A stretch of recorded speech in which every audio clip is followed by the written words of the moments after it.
Hello guys, എല്ലാവർക്കും സുഖം തന്നെയല്ലേ? ഇന്നൊരു പുതിയ വീഡിയോയിലേക്ക് പോവാം.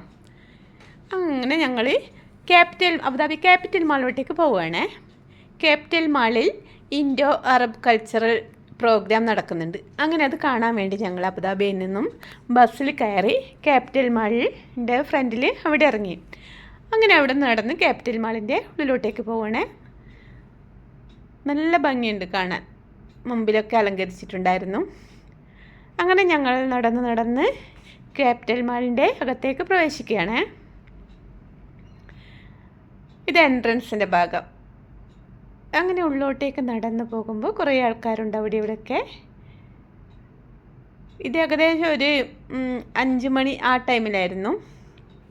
പക്ഷെ പരിപാടിയൊക്കെ തുടങ്ങാൻ ഏകദേശം ഒരു 8-8:30 വരെ വെയിറ്റ് ചെയ്യേണ്ടി വന്നു. അങ്ങനെ ഫസ്റ്റ് സ്റ്റെപ്പൊക്കെ കയറി അവിടുന്ന് സ്റ്റെയർകേസൊക്കെ കയറി മുകളിലോട്ടേക്ക് പോയി. അവിടെ കുറേ ആൾക്കാരുണ്ടായിരുന്നു, സ്റ്റാളുകളൊക്കെ ഉണ്ടായിരുന്നു കേട്ടോ. അവിടുന്ന് ഏകദേശം ഒരു 8:30 പ്രോഗ്രാം തുടങ്ങി. ഫസ്റ്റ് തന്നെ ചെണ്ടമേളമായിരുന്നു. അങ്ങനെ ചെണ്ടമേളമൊക്കെ അടിപൊളിയായിരുന്നു കേട്ടോ. സൗണ്ട് വെക്കാൻ പറ്റാത്തതുകൊണ്ട് മാത്രം ഞാൻ സൗണ്ട് കട്ടാക്കി. നല്ല പ്രോഗ്രാമായിരുന്നു, ഇഷ്ടപ്പെട്ടു. പിന്നെ അത് കഴിഞ്ഞിട്ട് ഒരു അറബിക് ഡാൻസ് ആയിരുന്നു, അതും നന്നായിരുന്നു. അങ്ങനെ അതൊക്കെ കണ്ട് ഞങ്ങൾ ആസ്വദിച്ച് അവിടെ ഇരുന്നു. പിന്നെ ഇതാ ഡാൻസ് പ്രോഗ്രാം. പിന്നെ ഈ വീഡിയോ കാണുന്നവർ ലൈക്ക്, കമൻറ്റ്, സബ്സ്ക്രൈബ് ഒക്കെ ചെയ്യണം കേട്ടോ. വീണ്ടും പരിപാടികൾ നടന്നുകൊണ്ടേയിരുന്നു. ഡാൻസ് ഐറ്റംസ് തന്നെയാണ് കേട്ടോ. അങ്ങനെ വീണ്ടും അടുത്ത ഡാൻസ് വന്നു. കുറേ ഡാൻസ് ഐറ്റംസ് ഉണ്ടായിരുന്നു, എല്ലാം നല്ല അടിപൊളി ഡാൻസ് ആയിരുന്നു.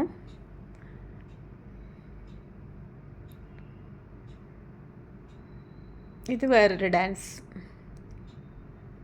എല്ലാം വെറൈറ്റി ആയിരുന്നു. നന്നായി എൻജോയ് ചെയ്തു.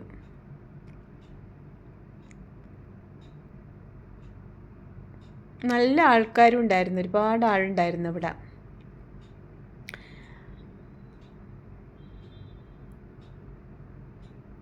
അങ്ങനെ ആസ്വദിച്ചുകൊണ്ടിരിക്കുമ്പോൾ അടുത്തതായി വന്നു നമ്മുടെ ലക്ഷ്മി ജയൻ്റെ പാട്ടായിരുന്നു. ലക്ഷ്മി ജയൻ ഐഡിയ സ്റ്റാർ സിംഗറിലുണ്ടായിരുന്നു, അതുപോലെ തന്നെ ബിഗ് ബോസിലുണ്ടായിരുന്നു. നല്ല പാട്ടായിരുന്നു. മെയിൽ വോയിസിലും ഫീമെയിൽ വോയിസിലും ഒക്കെ പാടിയ അടിപൊളി ഗായികയാണ് ലക്ഷ്മി ജയൻ. അത് കഴിഞ്ഞപ്പോൾ നമ്മുടെ സ്വന്തം ചാലക്കുടി പ്രസിദ്ധയുടെ നാടൻ പാട്ടും വന്നു. അതും എല്ലാവരും എൻജോയ് ചെയ്തു, നന്നായി എൻജോയ് ചെയ്തു. അത് കഴിഞ്ഞ് ഞങ്ങൾ വീട്ടിലോട്ടേക്ക് തിരിച്ചു പോയി. അങ്ങനെ അവിടെ നിന്ന് എൻ്റെ ഒരു പഴയൊരു ഫ്രണ്ടിനെയും എനിക്ക് കിട്ടി.